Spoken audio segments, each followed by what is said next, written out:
وہ نہیں رہے گا تو قانونی طور پر میں اس پلاٹ کا مالک بن جاؤں گا۔ حکمرانوں کی سیاسی مجبوریاں ہوتی ہیں، اپنی حکومت قائم رکھنے کے لیے نہ جانے کیسے کیسے لوگوں سے سمجھوتا کرنا پڑتا ہے۔ انہوں نے ایاز شاہ کو مذاکرات کے لیے طلب کیا۔ اس کے ساتھ نیاز شاہ اور چند اعلیٰ افسران بھی آئے۔ انہیں کبریہ جان کی حمایت میں سمجھایا گیا کہ دین کی تبلیغ کے لیے مسجد اور اسلامی یونیورسٹی کہیں بھی قائم کی جا سکتی ہے، لہٰذا کبریہ جان جو پلاٹ دے رہا ہے اس پر نیاز شاہ کو اپنا عالیشان پروجیکٹ مکمل کرنا چاہیے۔ انہیں جواب دیا گیا کہ کبریہ جان کا پلاٹ شہر کی حدود سے 15 کلومیٹر دور ہے، یعنی شہر والے نماز پڑھنے کے لیے اور دینی تعلیمات حاصل کرنے کے لیے اپنے گھروں سے جائیں گے تو یہ فاصلہ 25 یا 30 کلومیٹر کا ہو جائے گا، جبکہ ایاز شاہ کا پلاٹ شہر کے قلب میں ہے۔ وہاں ایک عشرت کدہ تعمیر کرنے کے لیے خواہ کبریہ جان کی حمایت کی جا رہی ہے۔ اس مسئلے پر گھنٹوں بحث و تکرار ہوتی رہی۔ ایاز شاہ نے صاف طور پر کہہ دیا، اگر اللہ تعالیٰ کو یہ منظور ہے کہ میں مسجد اور اسلامی یونیورسٹی بنانے کے لیے اپنی جان قربان کر دوں تو یہی صحیح، لیکن مسجد شہر کے اندر میرے باپ دادا کے پلاٹ پر ہی تعمیر ہوگی۔ نیاز شاہ نے کہا، کوئی مسلمان یہ برداشت نہیں کرے گا کہ جہاں مسجد اور اسلامی یونیورسٹی کو قائم ہونا ہے وہاں 7 اسٹار ہوٹل، شراب خانہ اور کعبہ خانہ تعمیر کیا جائے۔ ہم ایسا ہونے نہیں دیں گے، اپنی جانیں قربان کر دیں گے۔ آپ ہماری پرواہ نہ کریں، اپنی کرسی بچانے کی فکر کریں۔ جو عوام اپنے ووٹوں سے آپ کو اقتدار کی بلندیوں تک پہنچاتے ہیں وہی آپ کو پستیوں میں گرا دیں گے۔ نیاز شاہ کے ایک حمایتی افسر نے حکمرانوں سے کہا، اپنے موجودہ حالات پر غور کریں، آپ کو دینی اور دنیاوی قانون کے مطابق ایاز شاہ کا پروجیکٹ شروع کرانا چاہیے۔ یہ کبریہ جان کا ساتھ دے کر اپنی عاقبت خراب کرنا ہے اور اپنے اقتدار کے پاؤں پر کلاڑی مارنا چاہیے۔ دین و ایمان کے مطابق کوئی فیصلہ نہیں ہوا۔ حکمران انڈر ورلڈ والے کی مخالفت نہیں کر سکتے تھے، ان کی اپنی بہت سی کمزوریاں تھیں۔ کبریہ جان نے کہا، یہ معاملہ مجھ پر چھوڑ دیا جائے، میں ایاز شاہ سے نمٹ لوں گا۔ ایاز شاہ، اس کی بیٹی اریبہ اور اس کے ہونے والے داماد نواز شاہ نے مختلف شہری تنظیموں سے رابطہ کیا۔ وہ تمام تنظیمیں ایاز شاہ کے مسئلے کو سمجھتی تھیں۔ انہوں نے اس کی حمایت کا اعلان کیا، اس کے پلاٹ کو میدان اسلام کا نام دیا اور اعلان کیا کہ فلاں تاریخ کو کبریہ جان کے خلاف جلوس نکالا جائے گا۔ اس میدان اسلام میں بہت بڑا جلسہ منعقد کیا جائے گا۔ اس سے پہلے ہی حکومت کی طرف سے جلسے جلوسوں پر پابندیاں لگا دی گئیں۔ پابندیوں کے باوجود جلوس نکالا گیا تو ان پر لاٹھی چارج کیا گیا۔ انہیں منتشر کرنے کے لیے آنسو گیس کی شیلنگ اور پھر فائرنگ کی گئی۔ یوں حکومت اور منصوبے کے حامیوں کے درمیان باقاعدہ محاذ آرائی شروع ہو گئی۔ حکمرانوں کو اقتدار عزیز تھا۔ انہوں نے حکم دیا تھا، فائرنگ اس طرح کی جائے کہ کوئی احتجاج کرنے والا بندہ نہ مرے نہ زخمی ہو، ورنہ ان میں سے کسی کی میت نکالی جائے گی تو مظاہرین اور زیادہ مشتعل ہو جائیں گے۔ اگرچہ جلوس کو منتشر کر دیا گیا تھا، جلسے کو ناکام بنا دیا گیا تھا، مگر آگ بھڑک اٹھی تھی۔ ایاز شاہ اور اس کے حمایتیوں نے مسجد اور اسلامی یونیورسٹی کے سلسلے میں بڑے بڑے سائن بورڈ اپنے پلاٹ پر لگا دیے۔ کبریہ جان نے اعلیٰ حکام سے کہا، یہ سائن بورڈز وغیرہ غیر قانونی ہیں، آپ انہیں ایسے اقدامات سے روکیں۔ جواب ملا، معاہدے کے مطابق وہ زمین مسجد اور اسلامی یونیورسٹی کے لیے وقف ہو چکی ہے، وہاں ایسے سائن بورڈز لگانے والوں کو روکا نہیں جا سکے گا۔ کبریہ جان نے فون پر ایاز شاہ سے پوچھا، کیا زندگی سے بیزار ہو گئے ہو؟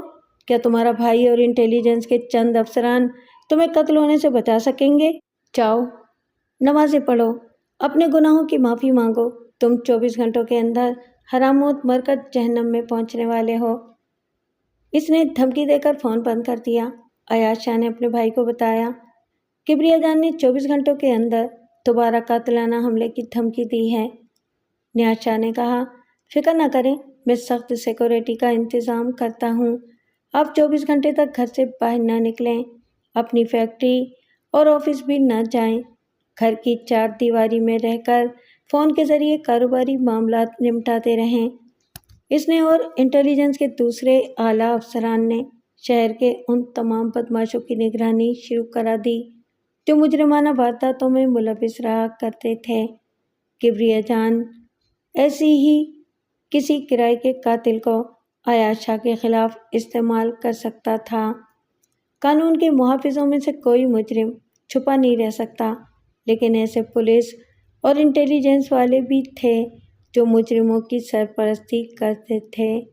کبریہ جان ان میں سے کسے خرید سکتا تھا، کسے اپنے مقصد کے لیے استعمال کر سکتا تھا، یہ نیاز شاہ اور اس کے حمایتی افسران کبھی جان نہیں سکتے تھے۔ اس نے وارننگ دی تھی، 24 گھنٹے گزر گئے، موت کہیں سے بھی کسی بھی بھیس میں نہیں آئی۔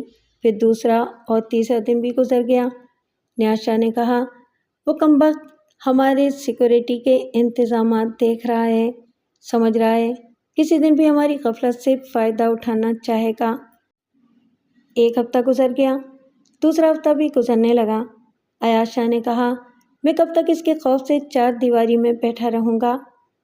ہمدرد تنظیموں کے کئی رہنما مجھ سے ملنے آتے ہیں، میں ان کے ساتھ کہیں باہر نہیں جا سکتا، اپنے ہی گھر میں قیدی بن کر رہ گیا ہوں۔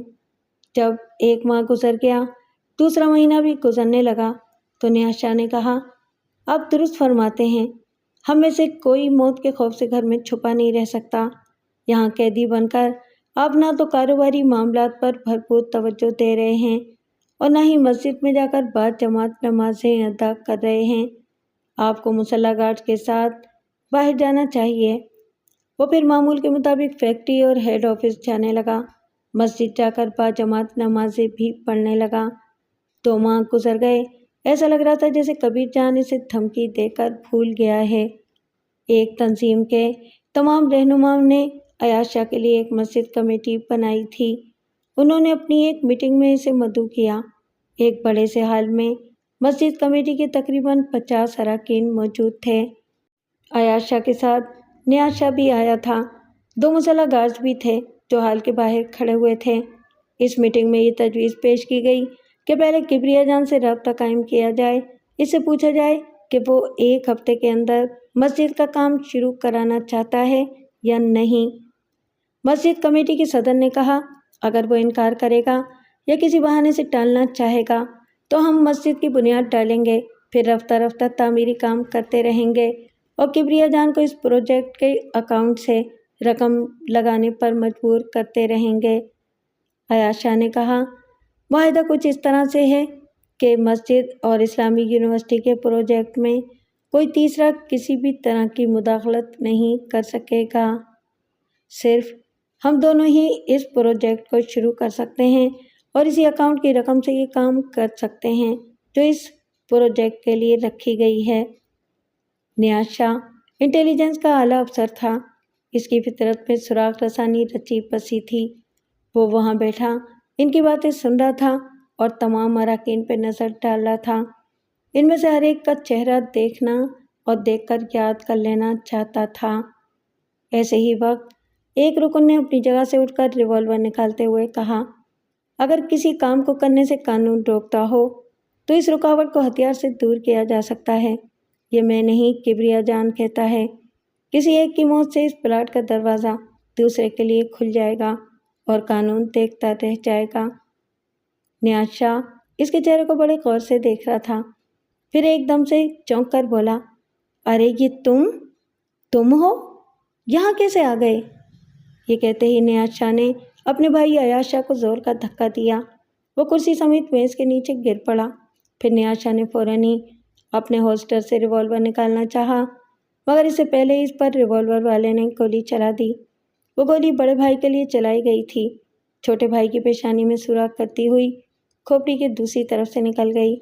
وہ الٹ کر فرش پر ایسے گرا کہ پھر اٹھ نہ سکا۔ قاتل کے قریب بیٹھے ہوئے اراکین اسے پکڑنا چاہتے تھے۔ اس نے آگے بڑھنے والوں پر گولیاں چلائیں، کسی کو مارا، کسی کو زخمی کیا۔ فائرنگ کی آواز سن کر باہر کھڑے ہوئے مسلح گارڈ دوڑتے ہوئے اندر آئے۔ وہ کھڑکی سے کود کر دوسری طرف نکل گیا۔ سبھی اس کھڑکی کی طرف دوڑے، کچھ دروازے سے باہر نکل کر ادھر جانے لگے۔ وہ قاتل پہلے ہی حساب لگا چکا تھا کہ کس طرح واردات کرنی ہے اور کس کھڑکی سے چھلانگ لگا کر باہر نکلنا ہے۔ وہ پیشہ ور قاتل اپنے کام میں بڑی مہارت رکھتا تھا۔ سنسناتی ہوئی گولی کی طرح وہاں سے نکل گیا۔ راستے میں جو بھی آیا اس پر فائرنگ کرتا گیا۔ احاطے کے باہر ایک گاڑی کھڑی ہوئی تھی جس کا انجن جاگ رہا تھا۔